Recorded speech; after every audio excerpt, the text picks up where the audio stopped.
As the husband of a patent examiner, I'm a bit concerned about the effects that Chevron will have, the overruling of Chevron will have on my wife's future prospects as a patent examiner.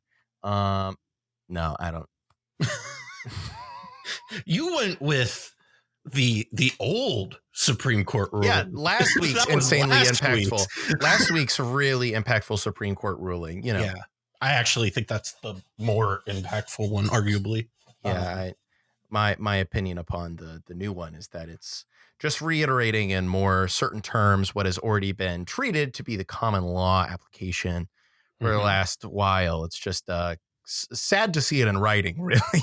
Yeah, it really sucks to see that opinion exist. Correct. Anyways, you know what we're talking about because you looked very confused. Tertiarily, politics spikes my depression, so I tend to really try and avoid it as much as possible. Yeah, understandable. Great week to do that, honestly. Yeah, definitely. No, and I'm very aware why it's a great week to do that. So, unfortunately, it's just getting worse. Today's episode of the Mind Sculptors podcast is sponsored by TCG Player, your source for all your trading card game needs. Use our link in the description the next time you get your cards to help support the show. Today's episode is also made possible by our Patreon subscribers. If you want to support the show directly, head over to patreon.com/The Mind Sculptors and you can become part of the SCULPTY family today. Or if you don't want to do any of that, leave a like and comment on YouTube or a review on Spotify or Apple Podcasts as an offering to Algorithm Jesus.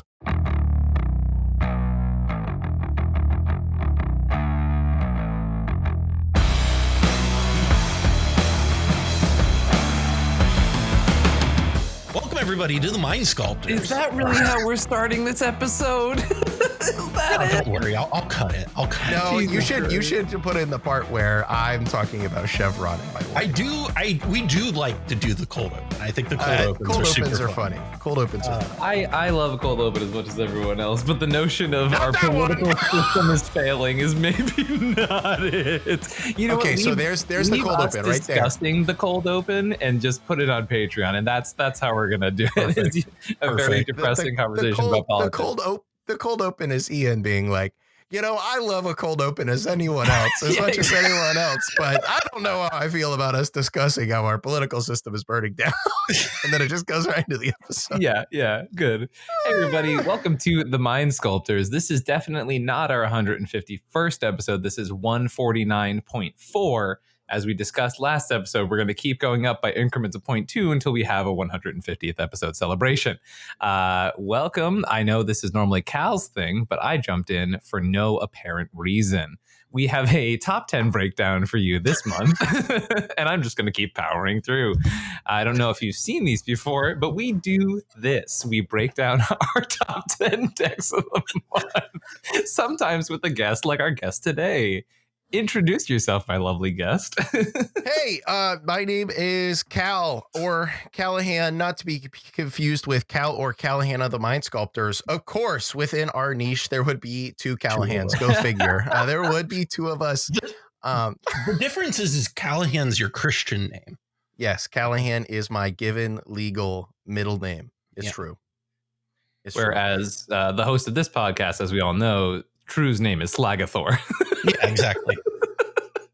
Wow, love to see that on a birth certificate. But yes, hi, I'm Callahan, formerly of Playing with Power. Now I make a different podcast called The Herald's Horn, where I talk about everything I can in Magic the Gathering, except for cEDH most of the time. Unless Dan brings it up, then we get into it. But now, Cal, who canonically is this Herald character that you guys talk about a lot?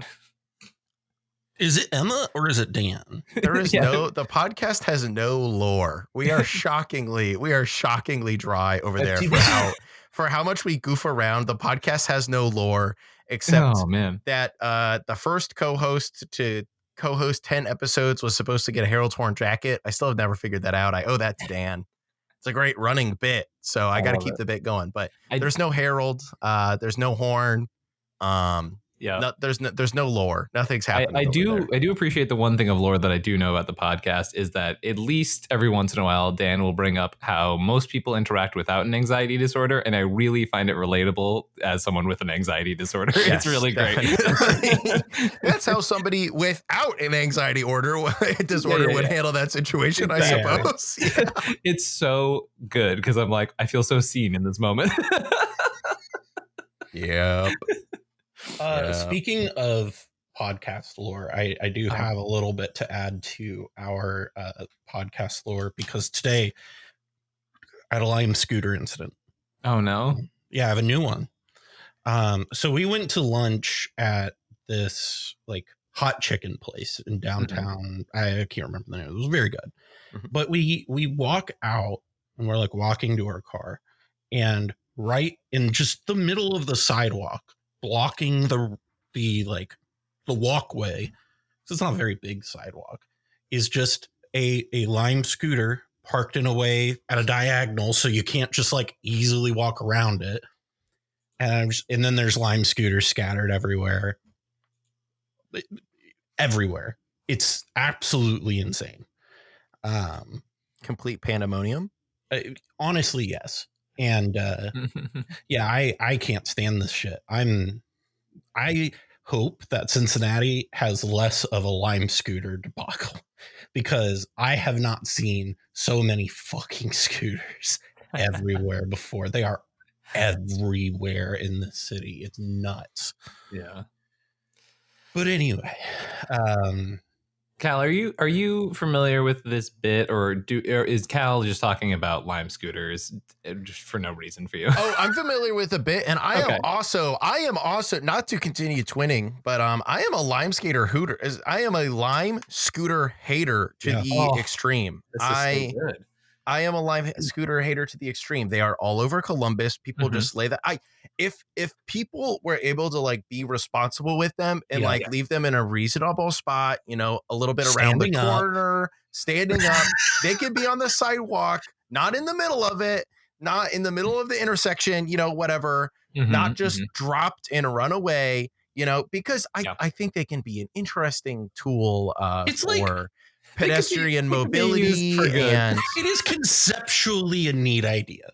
Conceptually neat idea. However, as we all know, the general public is insanely selfish and stupid and cannot be trusted with such things. Also, much in the vein of another notable Lime scooter hater, Patrick Sullivan, dislikes them for many of the same reasons, but also because he does not enjoy the privatization of public space for private profit, such that the property of a fully private company is taking up a lot of public space everywhere for the sake of making themselves a bunch of money.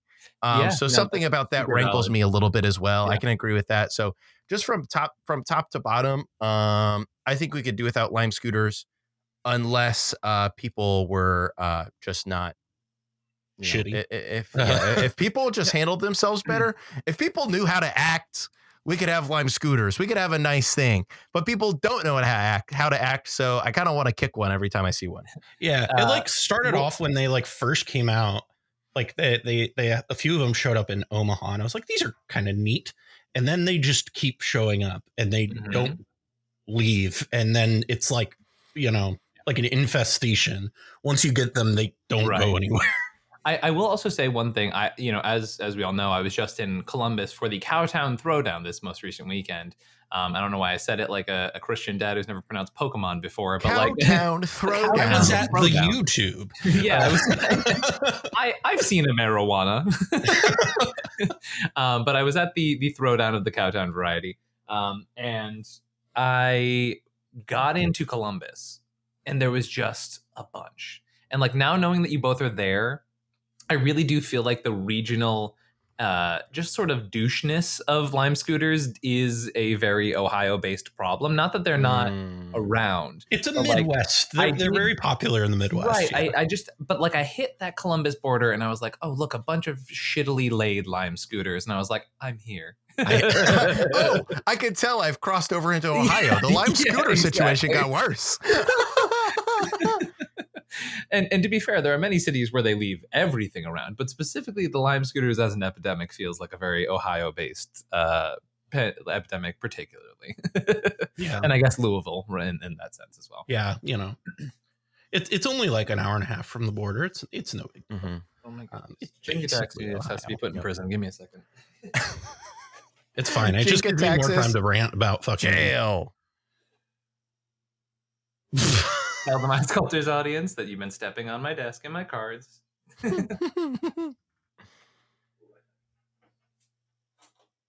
Amazing.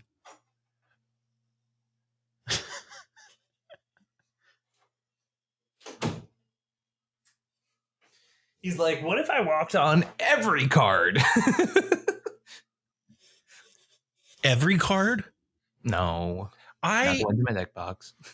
Honestly, cats, like because of my inability, I don't know if you can see this. Yeah. My inability to keep this straight is why I cannot have a cat. It just would not end well. Fair enough. I am lucky to have a dog that just doesn't get into shit. So, amen. She just barks at everything. Did I text you about this, Ian? I don't remember if I did or not. So I've been watching Star Wars over the weekend. I know I posted on Twitter about it. I don't know if you saw it or not. I've been watching like all the Star Wars movies over the weekend, and my dog barks at the droids, barks at Ewoks. Not quite sure about it, but all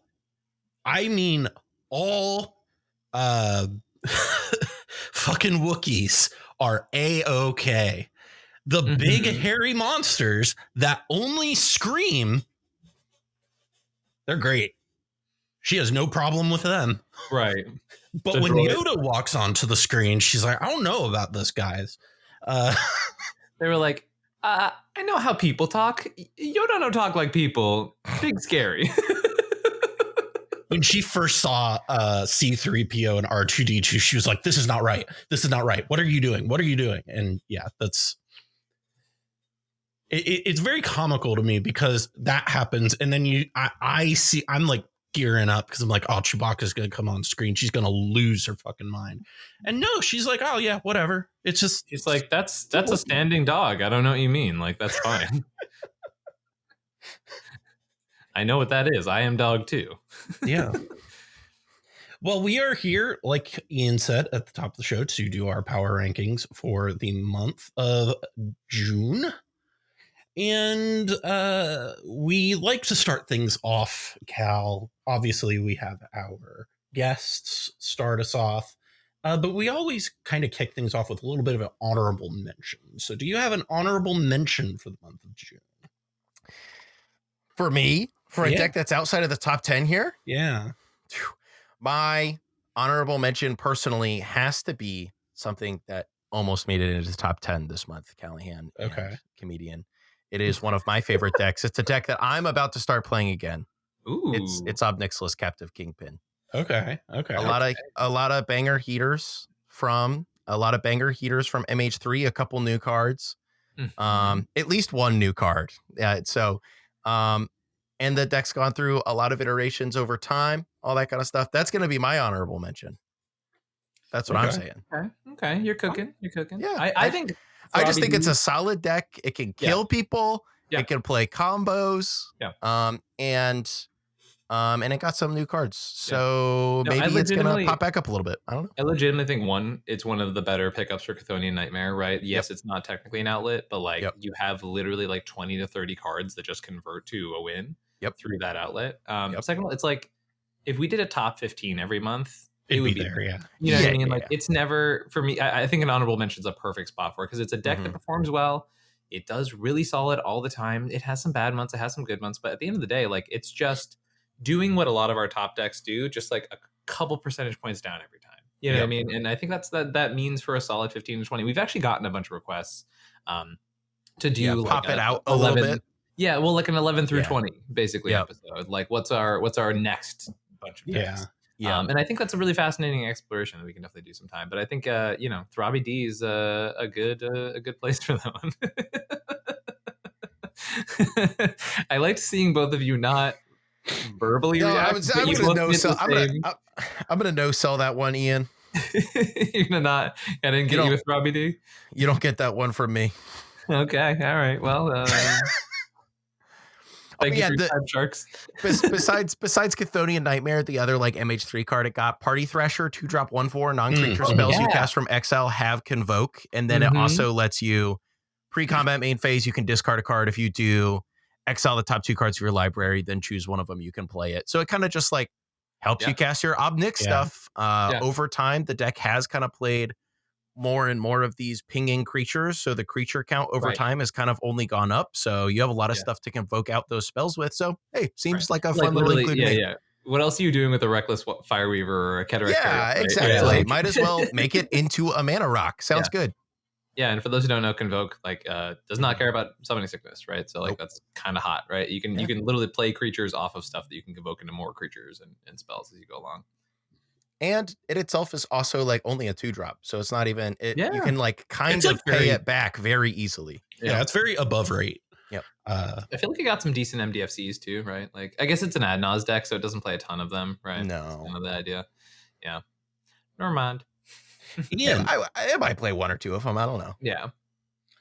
Ian, what do you have here for your honorable mention? My honorable mention is a deck that is like super low down in the standings, but has a pretty decent win percentage overall for the month. I was gonna mention Niv Mizzet, but then I realized like Shauna played this month after not playing for a while, and that boosts the numbers. Yeah, that artificially actually just boosts numbers because Shauna put the ankle weights back on. Yeah, exactly. You can leave that in. That's great. Yeah. No, my honorable mention this month is gonna be Malcolm Vile. I think it's doing pretty decently. I was able to see Richie top 16 on it this week at the Cowtown Throwdown.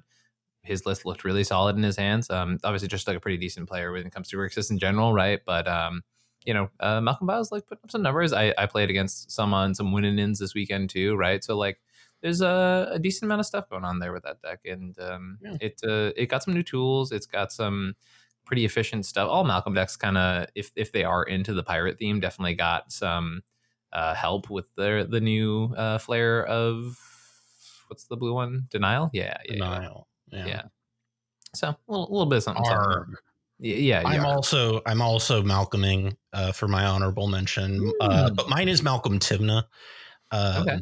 Malcolm Timna for me, it was in my top 10 last month, but it had a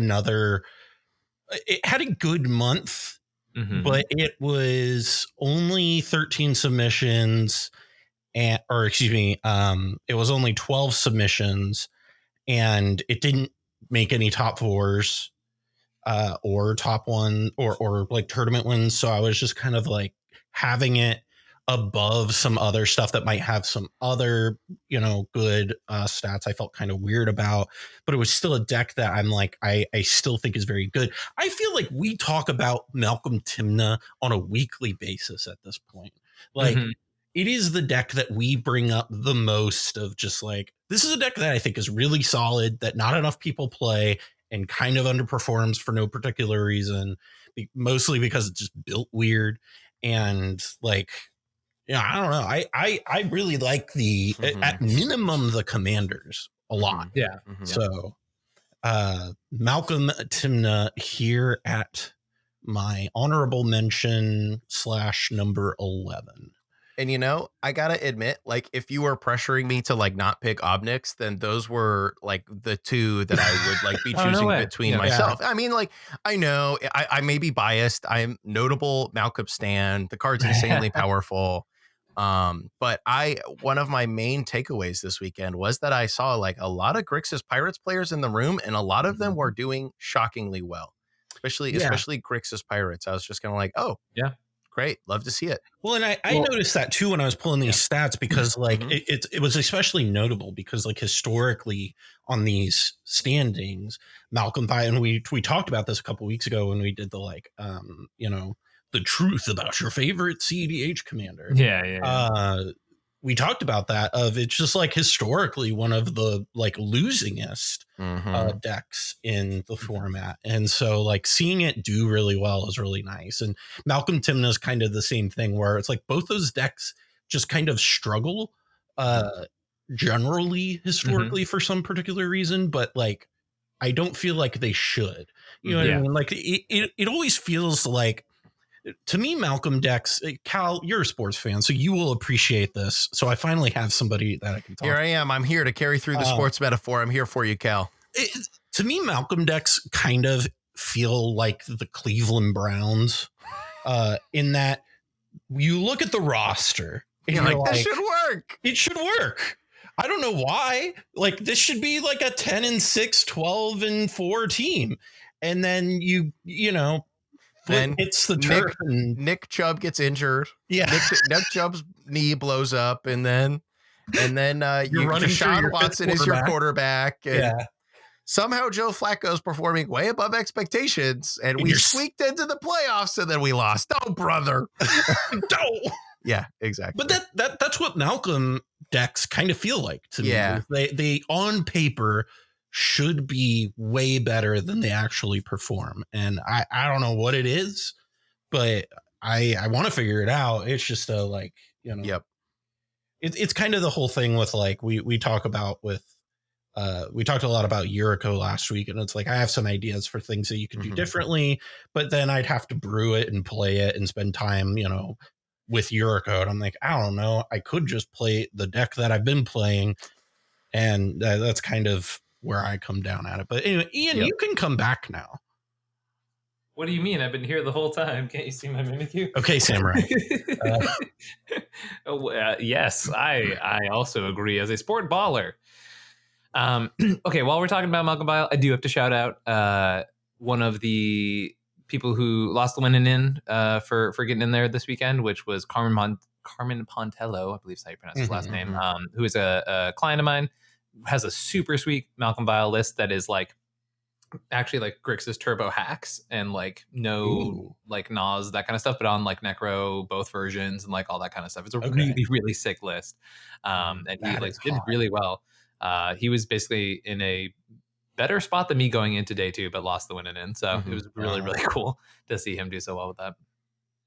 Well, that's enough about our honorable mentions. Let's get into this top 10. Cal, in the meat. Our last guest was Sick Robot back in March, and Reed had at number 10 Kark and Sakashima in March.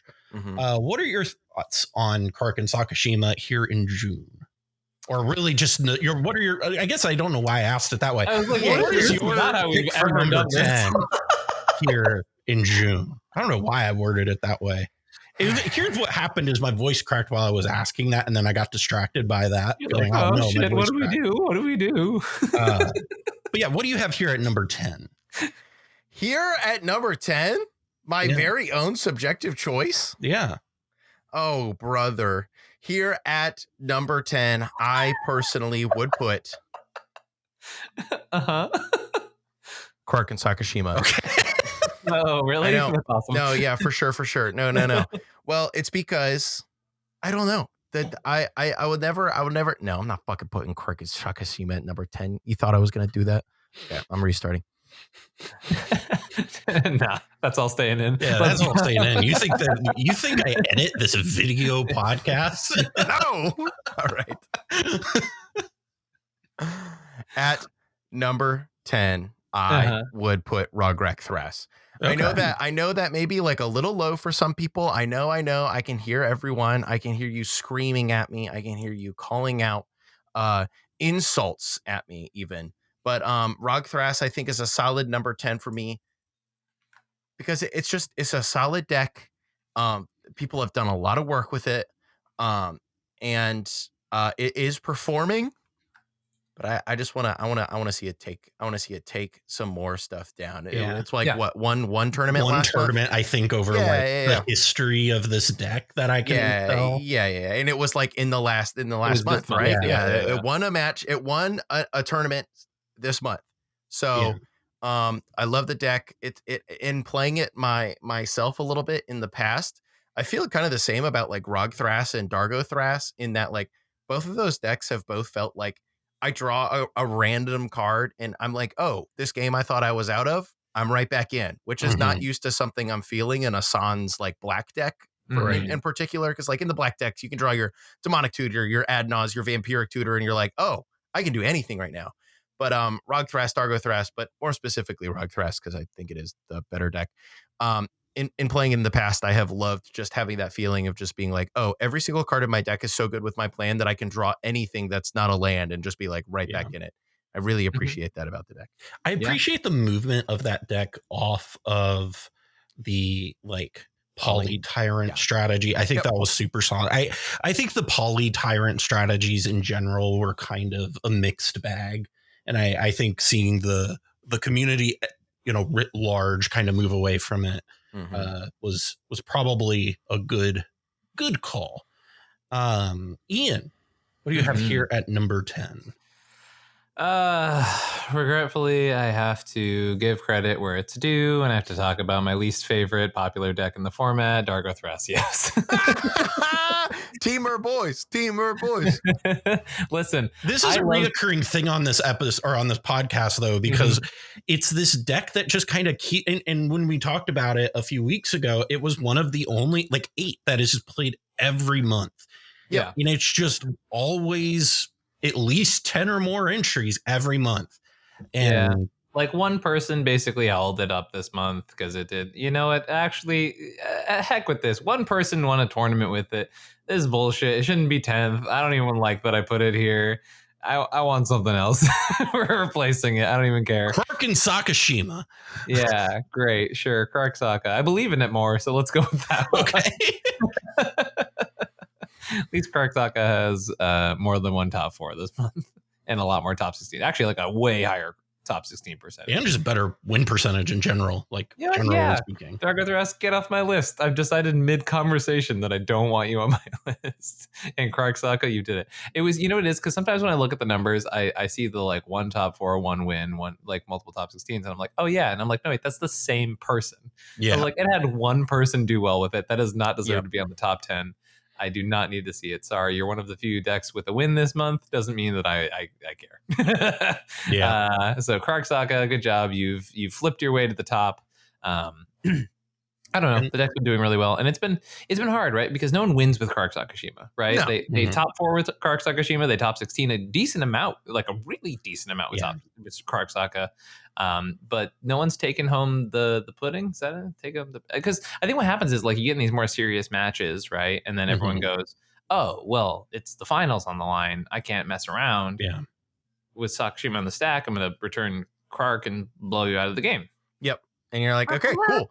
Yeah, because it does feel like I think that's something that can like really affect kind of what you were talking about earlier, Callahan, with some of like, why aren't these Malcolm decks doing better? I think there very much can kind of be like the concept of like a Swiss deck in cEDH, which I'm sure you've talked about before. And Krark Saka and many of the Malcolm decks do kind of just like feel that way to me because for Krark Saka to win, they have to have Krark in play. For most of the Malcolm decks to do their best, they have to have Malcolm in play. Right. And in Swiss, you'll sometimes, a lot of times, get away with some stuff that you shouldn't. And by the time you get to the top 4 of an event, if you're in the top 4 of Cowtown and you're playing against Ian and Ori and Isaac and Corey, and you're playing Krark, and you try to resolve that Sakashima, and they're just going to be like, dang, crazy that I kept this Path to Exile in hand from my opener for this exact scenario. Gotcha. Yeah, right. Yeah, exactly. Yeah. No, I totally agree with you. My number 10 is Thrasios Vial Smasher. It kind of had a good month, and it's a deck that I feel like kind of always hovers in this general like 15 to 20 range whenever it's on here, and performs okay. Like it's not great. I'm gonna be honest. I feel really good about my top 8. It's my 9 and 10 that I'm just kind of like, I think, 50% top 16 percentage, I think is notable, even if it only had one top 4 out of those 6. But when 12 people walk in and half of them on that deck make it to a top cut, then, you know, they're doing something right. And we talked about previously on this channel that like Thras Vial has some sauce to it. You know what I mean? Mm-hmm. It's got a little bit of kick to it, and it just doesn't have the dedicated player base that a deck like Sisay or Tim the Crom or even Kinnan has. And, you know, you get Thras Vial coming in, and it does, you know, I saw your video that you did recently, Ian, where you were talking about that Thras Vial deck, and it was just such an open strategy that you can really do a lot of different stuff in it. Yeah. It was literally like 2019 Revolution style. Yeah. And I was like, what? Like, which one anymore? But they were, and they did, and it was great. Also worth to mention, like and I guess mine's a little higher. Spoilers. The pilot who was like putting up criminal numbers with this deck, like insane numbers with this deck, has been playing Thrasrog for the past few months, which is Max Molinari. Mm-hmm. And literally, actually, we saw him at Countdown. He was like having a bit of a tough time there, and I was like, dude, just go back to your deck that you murder people with. Like, I was like, you put people in the ground with that deck. Just go back to Thras Vial. Yeah, I saw him post about it after the event where he was just like, I need to go back to my deck. Yep. Moving on up to number 9. Cal. Number 9.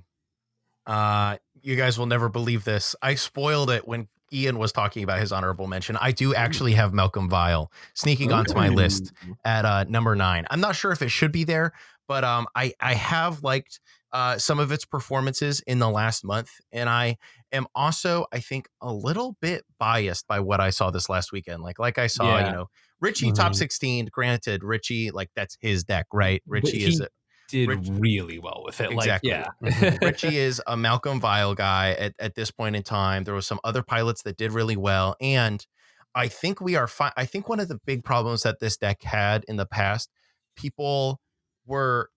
I think it has taken a long while for the average Malcolm Vial player and list to figure out the right balance between, like, oh, we can win the game with Glinthorn Buccaneer, and that is something we can do, and also we can just be like Grixis.deck and have the Grixis good stuff. And like how far you want to lean into Pirates to make treasures with Malcolm, and how hard you want to lean into enabling and protecting Glinthorn plus Malcolm, and how hard you want to lean into just being able to win the game by resolving an ad nause in your main phase. I think it's like taking people a while to figure out that deck building problem. And to me, it feels like we're getting there. The deck's gelling. I love to see a Malcolm deck coming back. So I have put this silly little Malcolm deck, I have let it slip onto my list. Nice. No judgment. Yeah. Ian, last month you had Tivit here at number 9. What do you have here at 9 this month? Yeah. Spoiler. Tivit did a little mobility this month, but at number 9 this month, all the way off the list. No. Yeah. Into the garbage can. No. We have our old friend who was all the way zooted off the list last month. We have our Kinnan Bodden Prodigy. You know, if you look at the numbers, obviously a 12% top 16 rate is not great. But if you kind of look at the month overall, just like with the sheer amount of like 50 plus player events, like who had more top 8s and top 16s or top 8s. Yeah, that's how this format works. Top 4s and top 16s. Kinnan had 3 top 4s, 8 top 16s out of, 60, which to be fair is not great for the deck. But like, compared to, I think, sort of the dunking that the deck has received verbally by a lot of players, I don't think it's like unplayable by any means. I still think the evolution of Kinnan has been, how big is this ceiling floor disparity, right? When Kinnan was in its prime, the ceiling and floor were really, really close in the sense that like a bunch of people and even that does feel like a bit of an exaggeration, because in the times when Kinnan was just absolutely murdering people, there would still be like a Festival of Nights is a great example. Like 11 showed up, I top 16, and then the rest of them did not, right? And like it's always kind of had that. We've talked about this on the show, right? Where the like conversion percentage is always a lot lower than every other decks. Yes. And it's very strong still. It's just kind of not able to be played by everybody. And that's okay. That's just okay.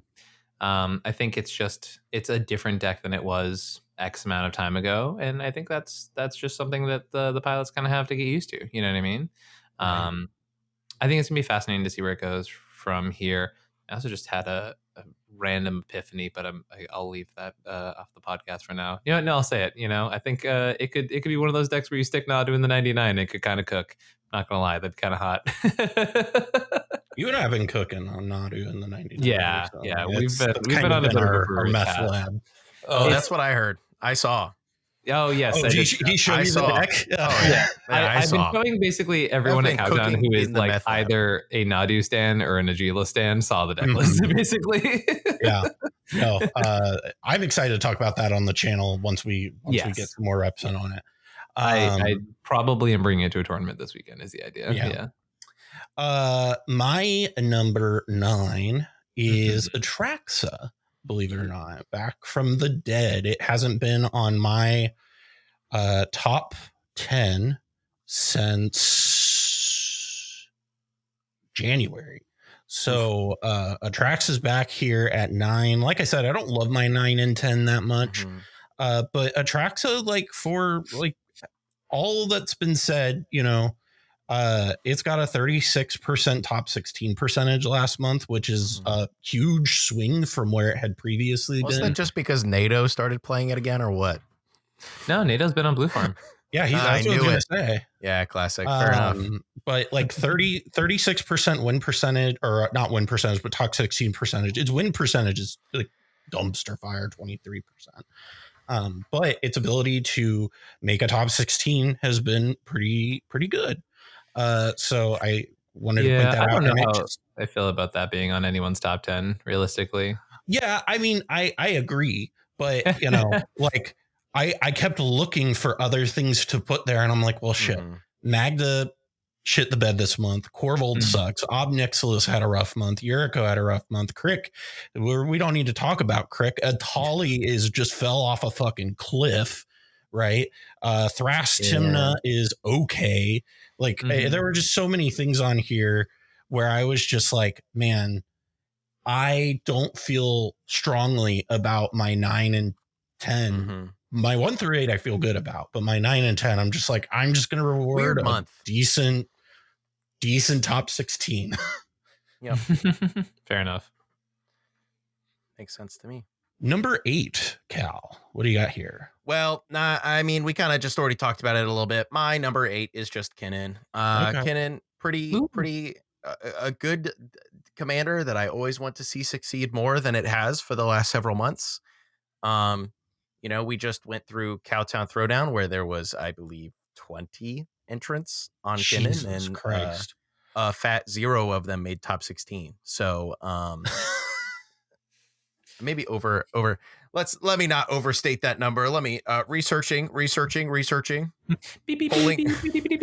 up my own topdeck.gg newsletter that had this in it. Oh, brother, I can't find it. But I mean, like, you can intuit that, right? Like, there's 66 tournament entries. There's 8 top 16. So you can like do the math of like, all of that said, like, okay, my bad. 14 entries is 0 top 16s. Jesus, the funny thing is, which is well below expected. Yeah, Cowtown specifically tanked the numbers on that deck, ironically. Sure. Yeah. Well, I think that's also funny. Well, did you pull this data pre or post Cowtown, Cal? Post. I pulled this yesterday. Okay. Yeah, so that makes sense. Well, I think that's really fascinating, actually, is that, like, if you think about the months that have a major tournament, and especially this month, right, all of them are going to look worse because turns out when you have a 256 person tournament, the people who still kill it in the Swiss don't make top 16. Yeah, for sure. Yeah. So like a lot of the numbers on these decks are gonna look worse if they were poorly positioned at Cowtown specifically, which is kind of crazy, right? Like that is very funny thing about, like, of the how many let's see, we had 973 people registered this month. So literally a quarter of the results we have are from one tournament, meaning like 240 people couldn't possibly make the top 16 of an event, right? So I think that's fascinating to think about when we look at these numbers. So yeah, just kidding for me. Nothing too exciting. Yeah, oh, that's fair. Yeah, sorry, not to hijack your point there, Cal. My bad. No, it's fine. You're good. Number 8, Ian. What do you have here? You had Malcolm Tim the last month. This is where my Thras file is. Okay. As I said, I think, maybe I've seen Max Molinari play this deck too much, but I think the deck's real. I also think it's the best Chthonian Nightmare deck right now. It got, well, maybe Corvold, but it is one of the best Chthonian Nightmare needs decks. to just win games right now to even be talked about. But Trial is absolutely like a very real deck. I think I'm actually really interested to work on a version post MH3 and all that stuff, because I really love the idea of just like Born Upon a Wind into Chthonian Nightmare. That's like very erotic to me. Very fair. Extremely fair. My number 8, this is actually where I have, no joke, this is where I have Kark Sakashima. Hey, nice. Kark Sakashima, to me, I think I drank the Kool-Aid after our Truth episode, because when I pulled that 8th month stats and I saw just how consistently good that deck is. Yeah. And then this month, it was, again, pretty consistently good. We had a 30% win rate, 37% top 16 percentage, or 12% top 4 percentage. And I know I've said this on the show multiple times, but anytime a deck gets double digits and a top 4 percentage, that's notable, because that's the hardest number to get above 10. 3 decks got above 10, and 2 of them are on, or all 3 of them are on this list for me today. And it's just, Kark Sakashima is a deck that I've described it this way before, where it is the perfect, almost 1-to-1 comparison of Gift Storm in Modern. It plays almost identically. It occupies a very similar like meta position that Gift Storm has traditionally held. I know that like Ruby Storm was what a lot of people have really liked recently, but that also just did not perform well. No, it did not perform. It was hilariously, tragically bad. I wish that it was good, but it did not do well. But people were on that hype train too. They were on that hype train, and I think it had a 30% win rate at the Pro Tour. It was like over that. Disastrously bad. I'm about to talk about that for a long time on the Herald Torn recording that I am doing after this. Yeah. But yeah, no, Kark Sakashima is like the polar opposite of that problem, right? Where it doesn't have that issue. I do think there's a lot to be said about it being a Swiss deck.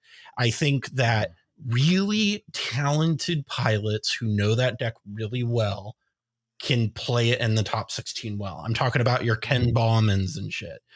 But the average player needs to get so many reps on that deck to pilot it successfully in a top 16 that, I can't have it any higher, but it keeps doing okay. And if it just keeps doing well, it's going to keep showing up. So I have Kark Saka here at number 8. Makes sense. On to my number 7. Yeah, what do you got here?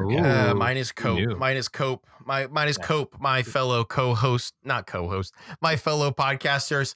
It's Najeela. Najeela's number 7. Okay. I want the deck to be good so bad. I think the deck did get some great new cards in MH3, and I would like to see how that settles. Some stuff like Warren Soul Trader, excellent card.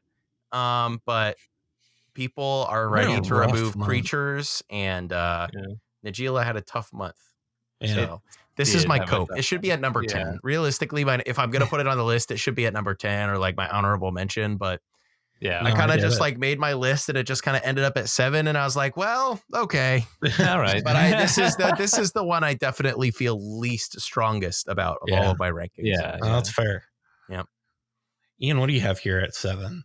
Number 7. We're talking a lot about Thrasios decks today. This is a Rog Thras. Hey, I have Rog Thras at 7 also. Hey, there we go. The deck is super solid. You saw Sam Black basically lose 2 win-ins in a row to top 16 Cowtown, right? Very good performance on him.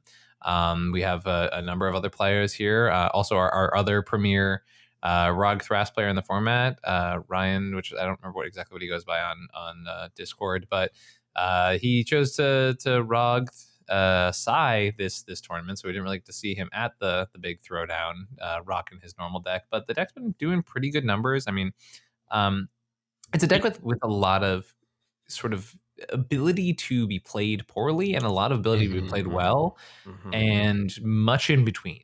It is, as a longtime Dawnwaker player, you can really mess up a Thrasios deck. And I, not to disparage players on that, but that is just like, it is another one of those high ceiling, really easy to play yourself. Yeah. High ceiling, low floor style of strategies. Like I've played against Rog Thrasios players, so I'm like, sometimes I would forget they were in the pod because they didn't contribute really. And then I've also played against some players who are like, oh my god, they're cooking us so good with this deck. How have they made multiple attempts, even though their card quality is not good compared to the deck's black or white, right? Like, the people who basically use Rog well are the people who do well with that deck. And if you don't use Rog well, play one of the other Thrasios decks. You know what I mean? Is really it. So it's super strong, right? Rograk's a dumb commander, right? And you also just got people have argued that it's the best 4 free counterspell deck, right? Meaning double flare, double guardianship SWAT, right? There's some counter argument against using Thrasios as a blue flare enabler because Thrasios decks sometimes need to make infinite colorless mana and not infinite colored mana, but that is a sort of nuanced debate that I'm happy to make about Thrasios style decks. Right. All that being said, deck is very powerful. Had a really good month. One of the few decks with a win this month. 3 top 4s, 6 top 16s out of 32. And this is what I want to say about it too, is it's top 4%. I got just done talking about the double digits. This is one of the few decks that got real close to 10. It's 9.4% on that top 4 percentage, which is real close. Yeah. And so like only so much negative you can say about it, right? Like moving on up now to 6. Cal. What do you have? Did you give yours 7? Yeah, mine 7 was also Rog Thras. Oh, I didn't hear that part. My bad. Rogging on them.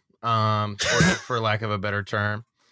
I think we really are lacking a better term if that's what we're Exactly. So my number 6 is something that I'm sure you two perhaps also have on your list as well, but maybe at a higher spot. Mine is by necessity newcomer to this list that has never been talked about before.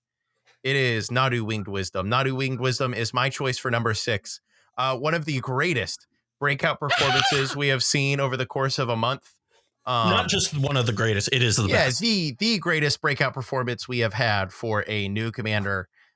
Excellent, a great win percentage. It took down 2 tournaments. It had 10 top 4s. It had 24 top 16s. All of those are some of like the highest conversion numbers across the entire pool.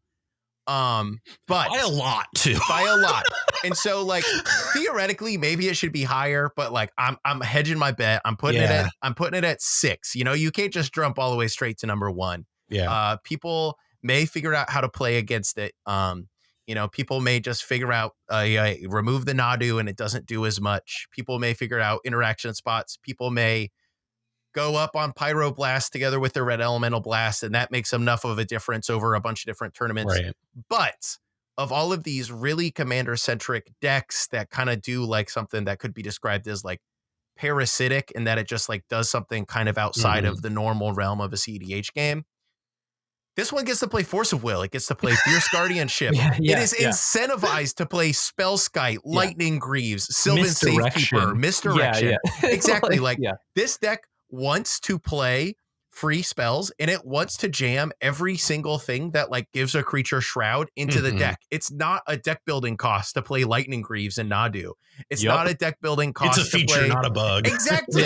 You just get to play Sylvan Safekeeper. You get to play Lightning Greaves. You get to play Boots. It's just like all of these things that have like, for lack of a better example, like all of these other things that have never gotten to like go into a Nadu deck or feel like you're like, okay, I guess I have to play this in your Malcolm deck.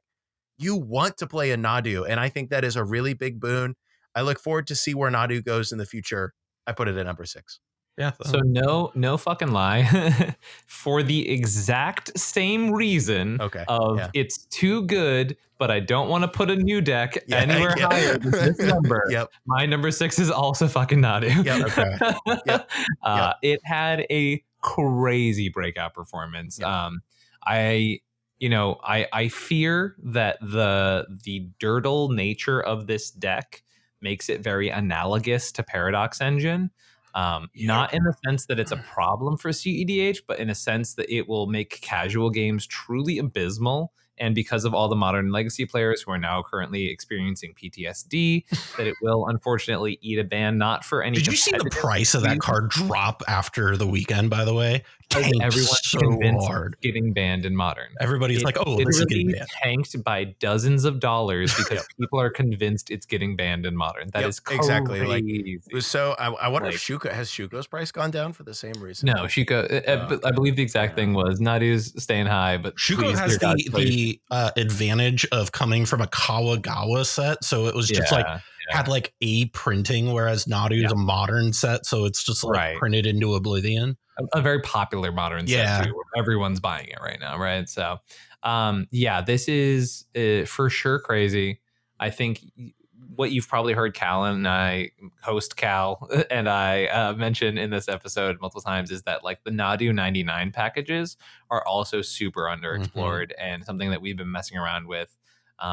I genuinely think this is a good deck for the format. It does have some Krark Sakashima comparisons, and I think that's actually the best comparison for it. It's the creature version of Krark Sakashima, because a lot of it is that sort of non-deterministic storm nature. There are a lot of people who've been kind of criticizing this deck, not saying thinking it's kind of not real, right? But like, one, the numbers don't lie, and then two, the proving grounds for it was at Cowtown, in which it made 2 of the top 16. Yeah. Which is insane for a new deck. This is the largest cEDH tournament ever, and that deck said, hold my fucking beer, dude. Like, I mean, literally, since we started doing this, a new deck to the format has never done even remotely close, has not cracked like a 25% win rate, much less in its first month. Like, Obnixilis took a while, Talion took a while, even Stella Lee took a hot minute, and then it did well, and then it kind of backed off a little bit. We have not seen a deck come on. This is going to, I'm going to talk about this more when I talk about it. I have it higher, but I think it is the rookie of the year. It is so fucking good, and I'll talk more about it when I get to it. Higher up, but my number 6, this is where I have Tivit, exactly where I had it last month. Tivit to me is very good. It's interesting because there's like a handful of decks that I feel like in the space all occupy very similar spaces as far as the numbers go. And, it's like Tivit, Kenrith, Rogsai, all kind of like Rogsai's the turbo area of that, 25 to 30% like mid to high tier good deck. And then, Kenrith is the 5-color, can do whatever you want it to do deck that does about that well. And then Tivit's the control end of that spectrum. And it all feels like they're all like a spectrum of like the same, not the same deck, but the same like type of slot in the standings, if that makes sense. From a numbers perspective, they all absolutely occupy very similar spaces. They are the signifier for their archetype for sure. And what is the epitome of that archetype? If you look at control, it's going to be Tivit. If you look at speed, it's going to be Rogsai. Or if you look at mid range, it's going to be Blue Farm, right? Yeah. But yeah, no, Tivit here at 6. It just like if you look at its top 16 percentage, it's 18%, which is really low. But then it has 2 tournament wins and 2 top 4s, and it just like, in a smack dab 25% win rate, which is decent. So again, we talk about like top 16 decks, and Tivit's one of the decks that we've talked about is a deck that, and I can attest to this as a dedicated Tivit pilot, is rough to play in the Swiss. And I would not want to be playing any other deck in the top 16. It is the deck I feel the most comfortable on out of top 16. It's funny. Everything that is my 6 and up has 2 wins this month. So I mean, same. Exactly the same. So I'm with you. Moving on up to 5, Cal, what do you have here at 5? So I do have to say really quick when it comes to Nadu, I could totally see it being rookie of the year. I think and this is just me talking on my butt a little bit. I think Nadu does have the potential to catch a little bit of a Paradox Engine adjacent EDH ban. Yep, 100%. Yeah, That's what I was saying in before. that it just at a normal table, it's accessible in the command zone. Yep. It monopolizes the chess clock is the word used for Paradox Engine in EDH in the EDH ban list. And so obviously, we don't really get things banned for power level. Never really will, except for the one time the Flash got banned. But when it kind of an emergency. Yeah, exactly. But when it comes to that kind of stuff, Nadu, I think we'll have to keep an eye out. It probably won't happen for a minute because they do take a while to ban new cards. But I would not be surprised if a year from now we're looking at Nadu getting banned because it has taken so many game actions and so many EDH games all around, and it's just not exactly fun. All right, well, we don't have much to talk about for my number 6. My number 5, sorry, because I did put down Tivit for many of the same reasons that Callahan just said. It's a solid deck. It's a solid top 16 deck. And I think I was originally trying to, I kind of knew the decks I wanted to be on here, and I kind of just had to figure out what order they may belong in, right? Right. And I had Tivit a little bit lower eventually, but I put it up higher because I do think that even within those Swiss rounds, I think that Tivit is one of the decks that is really well suited to deal with. A Malcolm deck's on the rise. Nadu, a creature-based commander, like a deck that cares a lot about its commander, is on the rise. Okay, what kind of deck might I want to bring into that? Oh, the deck that will gladly play all the removal spells. The deck that will gladly play Toxic Deluge and tutor for it every time and not care. The deck that can easily play Damn if it really wants to, So I like Tivit for all the reasons that Callahan said, and I also specifically really like Tivit because I think if I were to bring something to a tournament right now and I was worried about playing against Malcolm or worried about playing against Nadu or something, just let me draw. If I'm not going to try to, put Adnaz on the stack, to win the game, if I'm going to be playing against a lot of these kind of decks in the Swiss, even like Kinnan, still very popular, I would love to be resolving Toxic Deluge on turn 2 or 3 every single game. And Tivit seems to me like the best deck for that. I think that is actually a really good point. Like Tivit is the best meta buster deck, I think, in the format by far, because it is one of the few decks in the format that's specifically designed as someone who was working on the early versions of this deck to attack certain archetypes, right? Like I literally in my early version I was like, Winota and Kinnan are not winning against me, right? Was like the original antithesis of this deck, or the defining factor, I should say. And that's what's really cool about the deck is because you have you have this slot of cards, right? And in my version, it's the Shieldred, Bowmasters, Windfall. That whole package is kind of meant to attack what you're expecting in the meta game. And so if you're seeing a lot of card draw, it's really good. Might not be as good now that Nadu's flying around, but I think that's a thing that I love about Tivit is it's just and I also think it, not to steal any of your time, but we talk about ceiling floor decks, and it is a deck that rewards pilot skill probably the most. Like if you, and what I mean by that is it's just even really good players can have a hard time with it. And that's what I mean is it's just you have to be almost perfect on it to do really well. And I think that is the one downside I have of it, is my biggest downside. But it is super rewarding when you are on it. So number the most is my definition, but I see what you're saying. Yeah. Number 5, Ian. What do you have here? Yeah, and the Tivit we've already been talking about. Okay. Cal and I are on the same page today. It's quite fascinating. Hey, what are we getting? Great minds think alike. Yeah, and Callahan is even greater.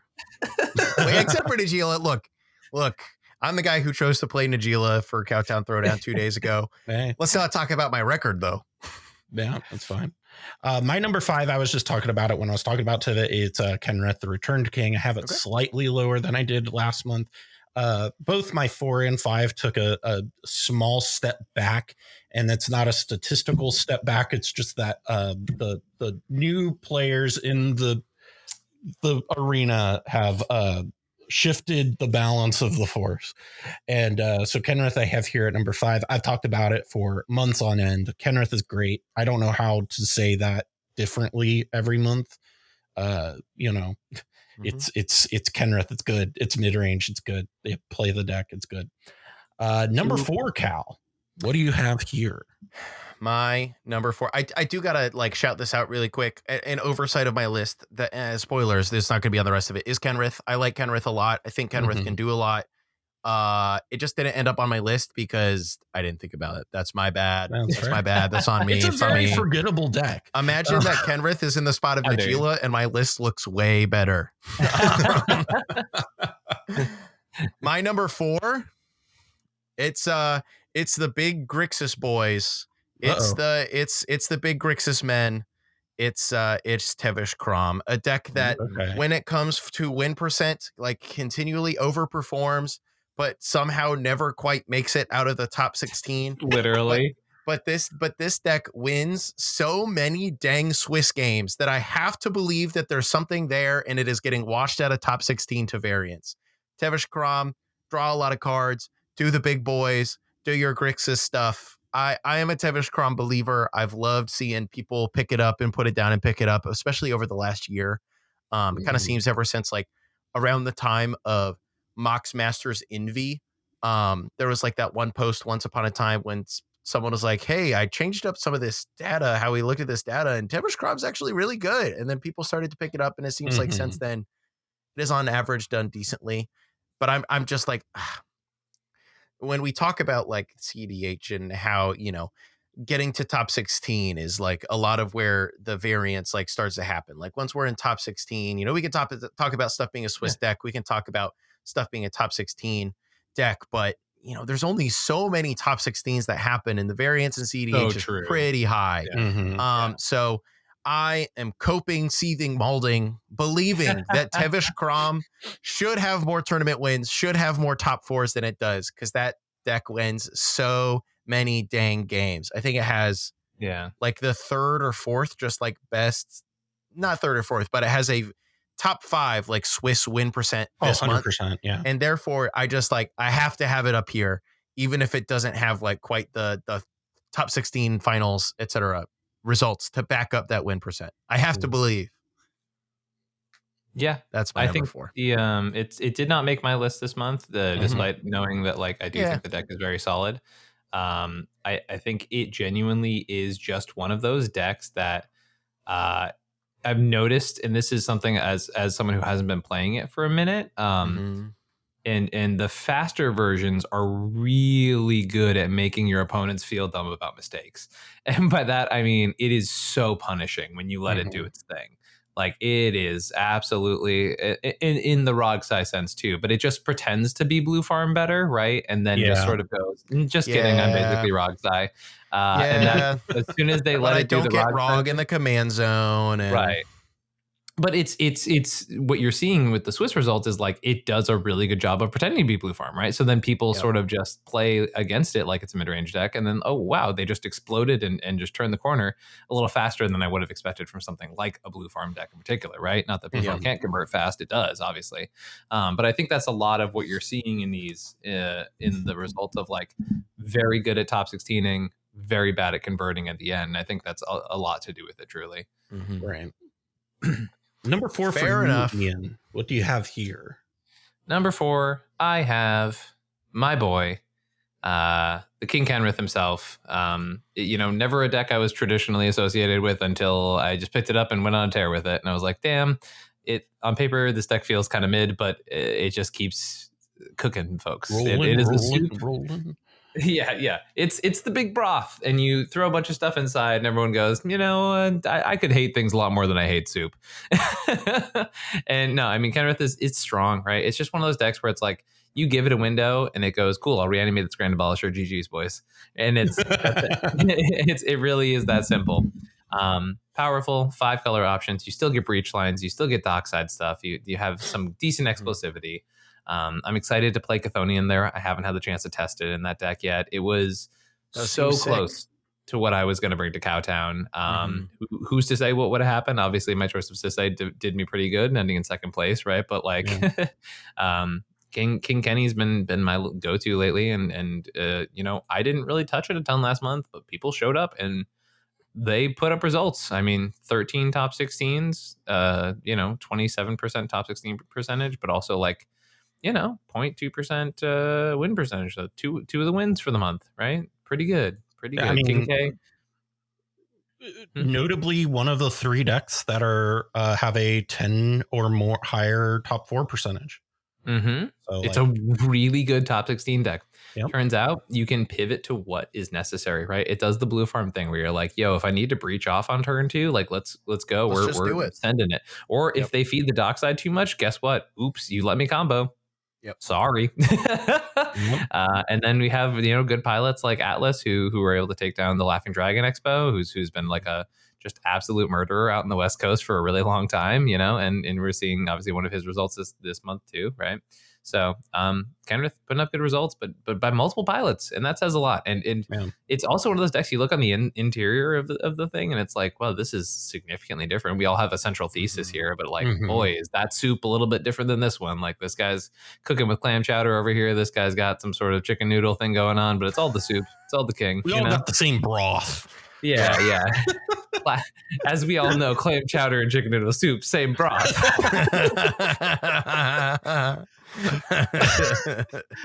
My number 4 is Rogsai. This is a deck that I have historically been like, hey, this is a good deck, and it struggles in top 16s, and it seems to have turned that corner recently, which is a huge development because historically it has been not great in top 16s. So, you know, 2 wins this month, which is super good. You know, almost a top 10% in the top 4, but not quite. But what was really shocking to me this month was that this is like one of its lowest months from a top 16 percentage standpoint. Yeah. Like it usually has a better top 16 conversion rate. Yeah. And I will say one of the things that was really interesting at Countdown, and I did want to point out, like, the big results on this deck this month were like Ori. Like, yeah, that's very true. Like it was Ori. Ori was both of the wins, right? Unless did Vegas was on these results, right? Inside of June, I believe it's inside of June, but I wasn't sure if it was on. This was June 1 to July. Okay, 1. so literally both of the tournament wins and 2 of the top 4s and 2 of the top 16s attributed to it this month are just one person. Yeah, and we have faulted decks for that in the past. That being said, it's still a deck that's putting up really good numbers, right? Necro Dominance is a very good addition. Flare of Duplication is a stupidly good addition. But I will say, as someone who is on the ground floor of Cowtown, big disparity between Ori and the rest of the roster field. Yeah. We had Ryan, as I mentioned, who was right outside. Kevin Simmons also right outside. But then...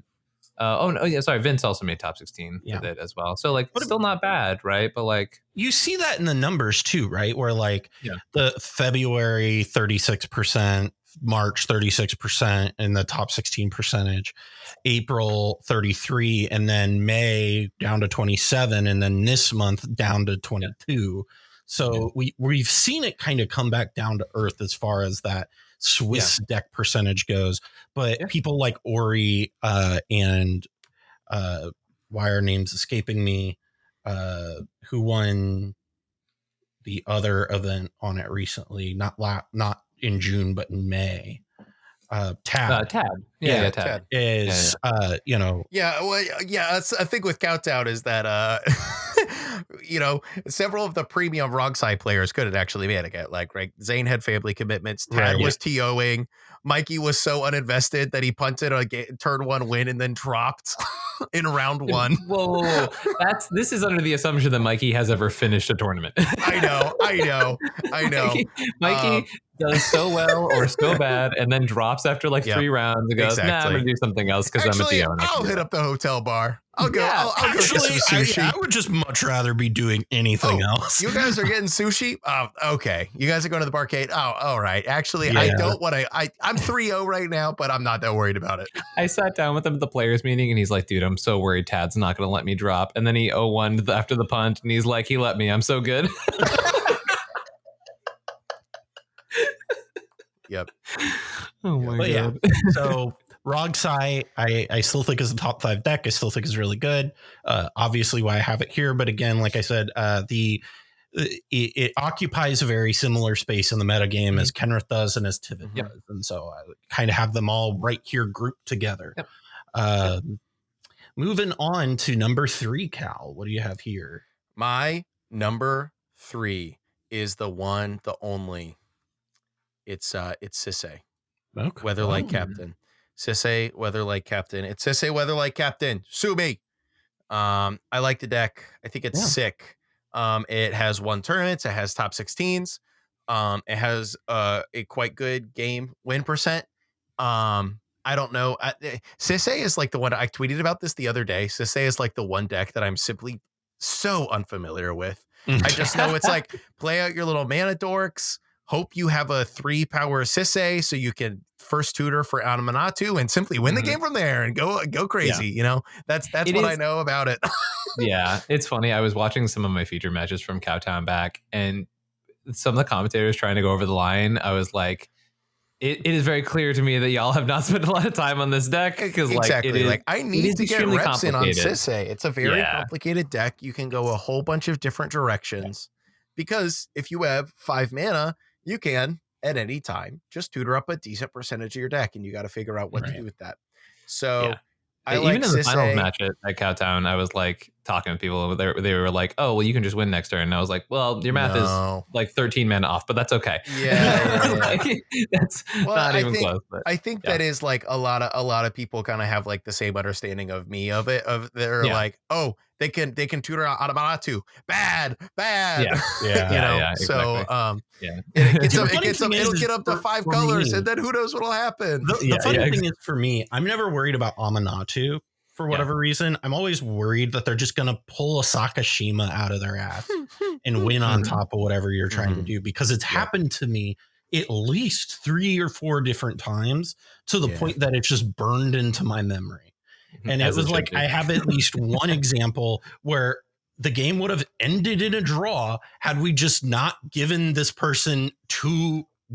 How many times are you going to talk about this one game on our show? Because it will never stop annoying the hell out of me that we were in turns. I passed the turn and the game is over.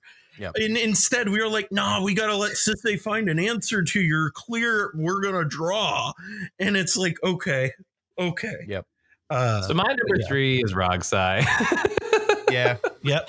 I like Rogsai a lot. It's not number 2 for that reason for me, that we kind of talked about when we were talking about it for Cal. I think the deck is insanely powerful. I've seen the broken stuff people can do with it. I've also, played against it and hit it on its pivot points in deck in pods where it's not Tornado.pod, right? Like in the top 16 pods, if you settle up with some other players who aren't just kind of ready to slam it, jam it with your eyes closed, it turns out the deck is a little bit still, like, even with all the new tools, squishier.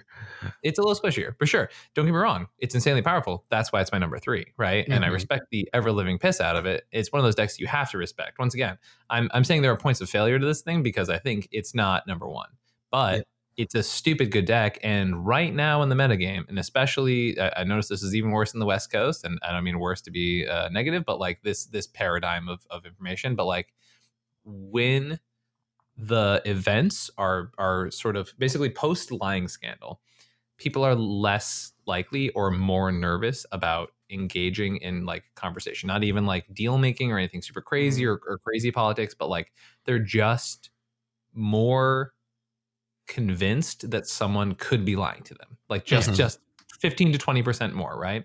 And in a format where everyone's kind of just paranoid and anxious all the time, the decks that just send it, that don't need to try and work with others, always have the advantage, because when one person is like laying it out and the other person goes, oh, I don't know, man, I'm scared. That's when Roxai wins. Every time. Yep. Just like, oh, is this where I interact? Yeah. I saw that so much in Vegas. It was a lot. And Vegas was this month, to be clear, which is why I'm bringing this up. Yeah. And it definitely seemed like that was the case early in Cowtown, as obviously the rounds got farther into it. The deck stopped really having that effect as I was doing pretty well in that tournament, right? So I was up in more of the winners bracket, right? When I started seeing less and less of that. But definitely, if you're playing against Roxai in a pod where there's people who aren't confident in some of those decision points, like, the deck is very aggressive in those scenarios, and it's really good at capitalizing upon basically just like paranoia. And it's amazing for that reason, right? Like, it is just explicitly powerful, and it got some really good new tools. So yeah, 100%. My number 3. This is where I have Nadu Winged Wisdom. All right. This is my rookie of the year. Pop up. Boom. Boom. This is fucking Caitlin Clark, if I've ever seen it. This is the Caitlin Clark of CEDH, is what I'm saying. What does that even mean? What? What does that mean? God, watch. So Caitlin Clark is an outrageously good rookie WNBA player, comedian. What? That's most sport people don't even know the WNBA. That's fine. They do because of Caitlin Clark, actually. Okay, sure. Yeah, like, so dynamic, so good, so popular that people are like, oh, wait, I'd watch the WNBA to watch Caitlin Clark. A real classic watershed moment. Yeah. They went from not being able to, like, all WNBA teams not being able to sell out like arenas to needing to go to bigger arenas because people were coming to games. That's how big of a swing it is. Like, we went from like a few, like 30,000 people watching it across the year to like 1 million in the first month. Yep. Holy. That's what we're talking. And that's how much attention Nadu will bring to CEDH. Yeah. But really, the deck feels very like dynamic. It is statistically an outlier. That is outperforming even established decks, which again is a thing that even Kinnan in its prime had pain points in its stats, right? We talked about this where Kinnan, you could look at it even in its heyday, and its conversion percentage was lower than other decks, and its general win percentage was lower than other decks. But Nadu does not have that issue. Yep. Nadu just came onto the scene and said, here's a bunch of 30%. Here you go. 31.5% win percentage, 37% top 16 percentage, a 15% top 4 conversion rate, which is bananas. I did not see that number. That's 65 insane. entries made top 4s. That's pretty wild. Bananas. And then 2 of them, it took down 2 tournaments, which like all the major decks got like 2 tournaments this month. Yeah. I will say also a lot of different pilots on Nadu too. Yeah. Like it is. I will say I agree with both of you. I think I am very concerned that this card is going to get banned. I don't think it's going to happen like within the calendar year. But I am very concerned about the longevity of this thing because, it's got a wicked jumper, but those knees, man, I do find it funny that there is a reality in which these Gold Sabertooth Nadu summer shirts will have just sort of a morbid implication in a couple of years. Yeah. Like, you guys remember Nadu, right? I do fear that it is going to go the way of Paradox Engine, but until then, I don't know. The thing is because like all of the things that can answer it, I watched the Pro Tour this weekend and it was just like, I'm watching Tron main board hate for this deck and like be the second best deck in the format and still can't beat this thing, which is absurd. Like it is. Like, and the funny thing is that the way the like 4-color Nadu decks in Modern play and the way this deck plays in CEDH are like almost identical, which is bizarre. that never happens almost, where we get like a deck where it's like modern or 60 card version of it plays almost the same as its commander version of it. And I just this thing's so strong. The stats kind of go up against it. Granted, it's 1 month of stats, but holy shit, are they good? So I am fully Nadu pilled. I hate it. That I am Nadu pilled. That you don't like being Nadu pilled? I don't like it. Because I know that I'm gonna get burned like I did with Paradox Engine. I was a huge fan of Paradox Engine. Big Archon Daxon lover. Yeah, I was a big Joyride Weatherlight Captain lover. Okay. And a big Scepter Storm lover. And I loved Paradox Thrasios decks. And I know I'm gonna get burned again, but I can't help it. I love this shit. Oh, for sure. And if you're listening in the audience and you go, wait, I don't know any of those cards. That's because I'm a fucking boomer. I've been playing this format for almost a decade. Same. Ugh. What are we doing? Up to our final two. Cal, number 2. What do you got? Guesses? Any guesses, everyone, as to what I would have at number 2? Rogsai. It is Rogsai. I'm a Rog believer. I'm a Rogsai believer. I am a big fan of being able to like be the best deck in the format of putting Ad Nauseam or Underworld Breach on the stack as quickly as possible and simply winning. And like we kind of said earlier, it is wild that this is kind of like the one deck that does just get to pick up like the new premium interaction spell and just play it in Flair of Duplication. You just get to jam a new free spell, which just works into your game plan that you already have. Yeah, exactly. Yeah, exactly. We needed more of that. Exactly. Well, the design problem this time around is Rog, as is usually the case. Rog is the design problem. The Flare cycle is actually pretty fair, all things considered, compared to old free cycles. But I'm a big fan of casting Ad Naus. I'm a big fan of just jamming it. To Ian's point earlier, this is a deck that people can definitely get too much up in their head about. It does have very explicit interaction points where you can just be like, nope, you don't win. And if they don't have Pact or Fierce or whatever, or have already sacrificed their Rog earlier for value and therefore turn off half of their interaction, you can just get them. But it's a strong deck. I do think a big part of it, like of this month, I do think there is a big difference. I think this is a very high skill ceiling deck. And I do think there is a big difference in the results you'll see from the top pilots and from some of the less top pilots. And Ori is about the only top pilot that I'm aware of that's been playing a lot this month. So really just the last 2 months. The last did not do fantastic for sure. Too, right? Exactly. So he top 4'd in June, right? Who? Sergio top 4'd Vegas too, right? That is correct. That was a double Rogsai top 4 over there. Gross. Can't imagine why that walked out of Vegas. That's definitely not a Rogsai positive pod at all. No, not at all. Who's gonna jam first? Oh, brother.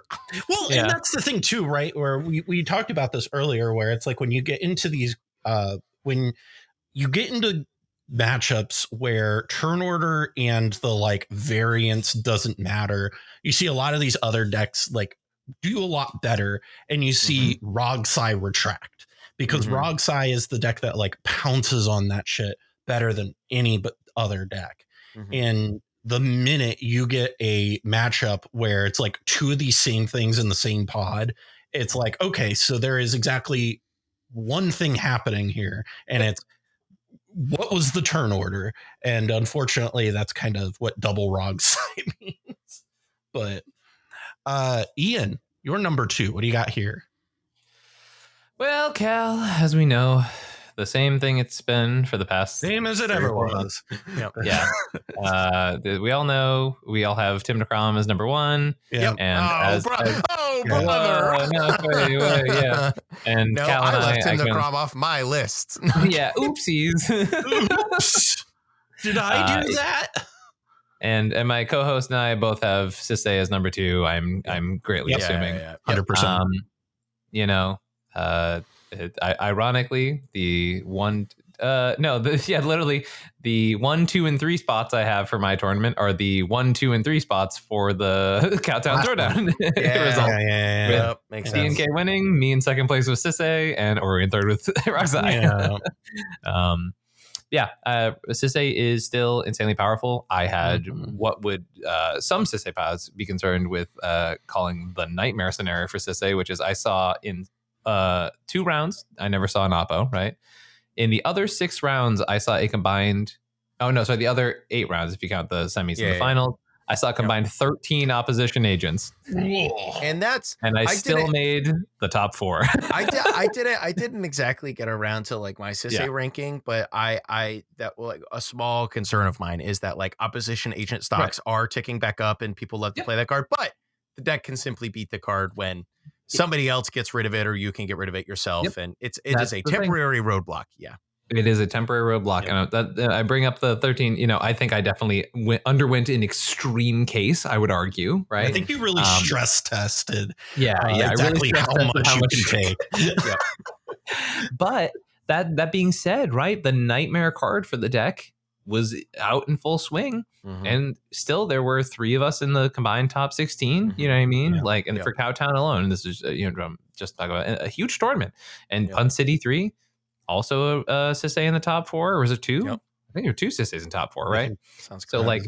A lot of the major tournaments, Sisay is just doing it. It is putting up real numbers. It is the only thing really, if you don't count the fact that like with the fact that Rogside does not have as diverse pilots, right? Like it's a lot of the same people. Sisay and TNK can kind of be picked up by a lot of different people and put up really good results, right? It is a very wide audience of players, and we're seeing it over and over again. And it's the reason they've been 1 and 2 for months now, because Sisay is the quirky little trade binder deck, and yet turns out uncounterable win conditions at instant speed are pretty dang good. Whoa, no way. Yeah. I don't know about that. I don't know about that one. I think we should have hot take. I think we should have a little talk about this. I don't know about that one. Sorry, no more hot takes in the podcast, y'all. My bad. That's what I'm saying. I just want people to know that there are other decks in the format that aren't in the Crom. That can win stuff.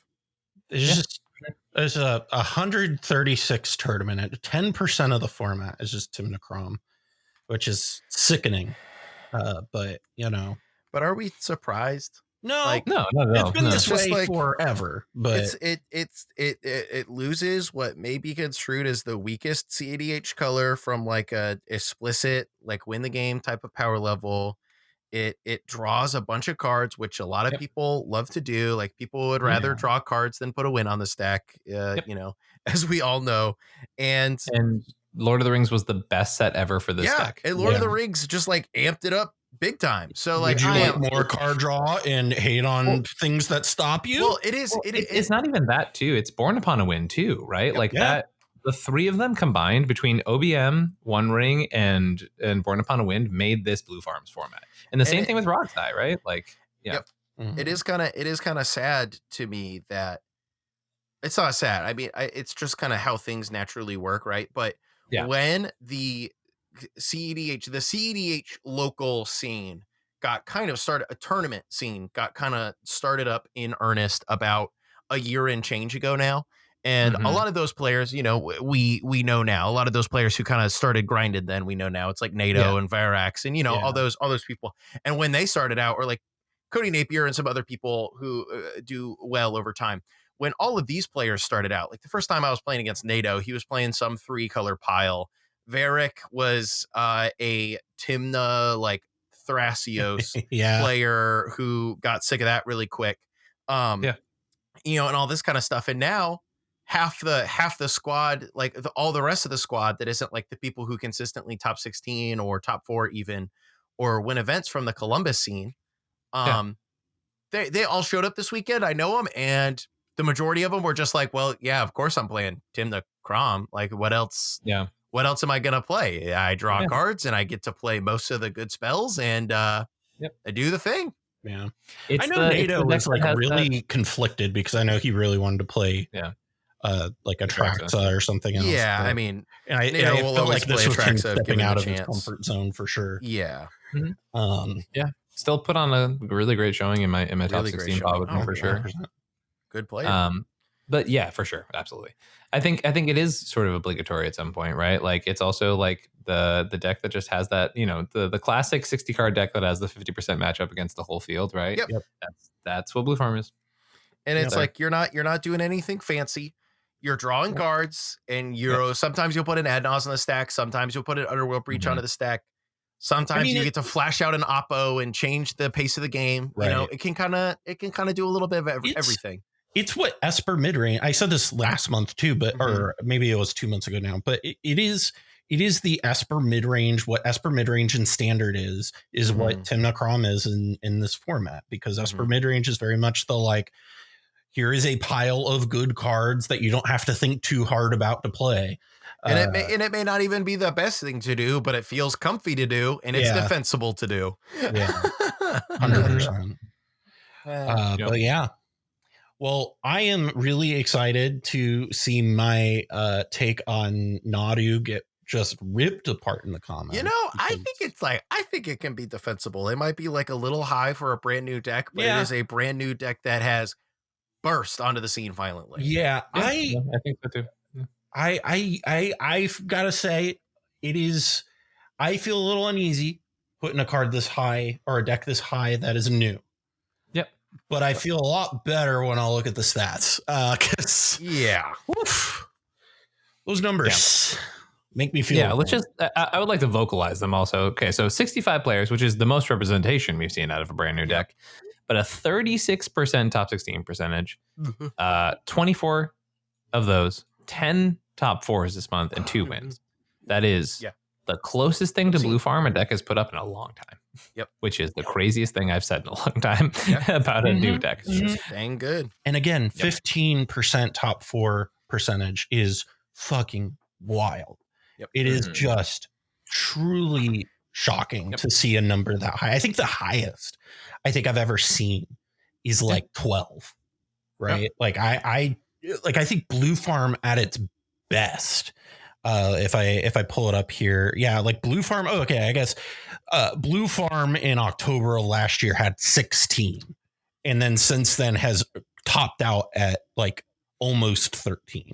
So like, getting this high of a number is strange and bizarre and does not happen very often. And I Jesus Christ. But I am ready to be wrong, but I don't know that I'm gonna be. Yeah, exactly. So it is a bet that I could very easily see simply just not being wrong. Yeah.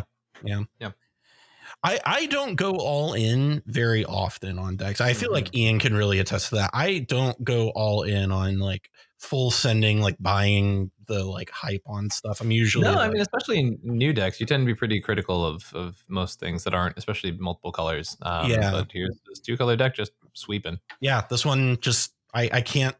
I feel like I would be intellectually dishonest if I didn't, rank it highly. So for me, just based on the way I evaluate stuff. But Cal, thank you so much for coming on. Of course. Thank you so much for having me here on the Callahan and Callahan show. Ian, thank you for joining us this week. It's great having you on the Cal and Cal show. It's great to be here. You just got replaced is what happened. Yeah, I am. I'm the new Sculpty boy. Sorry. You have too many podcasts as it is, damn it. I don't have one where I talk about cEDH. Yes. It's true. No. Cal, we talked about it a little bit. Where can people find you out there on the internet? Yep. People can find me in a variety of places. The place you will see me the most is on twitter.com @MTGCal. I tweet a lot these days, less and less about Magic, more and more about all the other stuff in my life. You can find me writing about Magic on both TCG Player and Commander's Herald. often about cEDH, but also normal EDH stuff too, more and more these days as well. You can also find both of my podcasts out there if you would like to. There is the Herald's Horn, which is a combination Magic news and interview show. The news segment is like 70% serious. We try to communicate things, try to keep you up to date, but we also have some fun as well. In the back half of that show, I interview someone. I really need to coordinate with Ian. We were supposed to throw in a little recording when I popped out there. Yes, and then it didn't happen. We drank too many Jack and Cokes and then played Recons instead. Instead of doing that. Fun. Yeah, I mean, hey, I like interviewing people. Yeah. And then same. Yeah, exactly. My second podcast is pretty brand new, and it is Level Up, a video game collecting podcast with the one and only Murph, known best for being the director / lead editor for game nights these days, and also appearing from time to time on the Command Zone podcast. So we have a podcast where we do not talk about Magic the Gathering at all. We talk about our love for playing, collecting, thinking about, et cetera, any video game system that came out before like 2005. So that is the main focus. That's what I need to do. I need to start a Crusader Kings podcast. Yeah, exactly. Having like another, I love Magic so much, but having like an hobby outlet about something that is not Magic the Gathering for the first time in about a decade is kind of awesome, actually. Yeah. So if you go to my Twitter, that's the hub for everything, and you can find all of those other things that I mentioned in my link tree in the description. Thank you so much for having me, Cal and Ian. It was great to be here. Yeah, it's great having you. I love having you on. Ian, people, you've talked a little bit about coaching. Where can people find you for doing that whole, the Bill, people want the Bill Belichick of cEDH. Whoa! He's from Boston. You know that name, now? Right? You know that name. I guess I'm the coach. Yeah. I do know that name. Do you know that name, Ian? Yes, William Belichick, of course.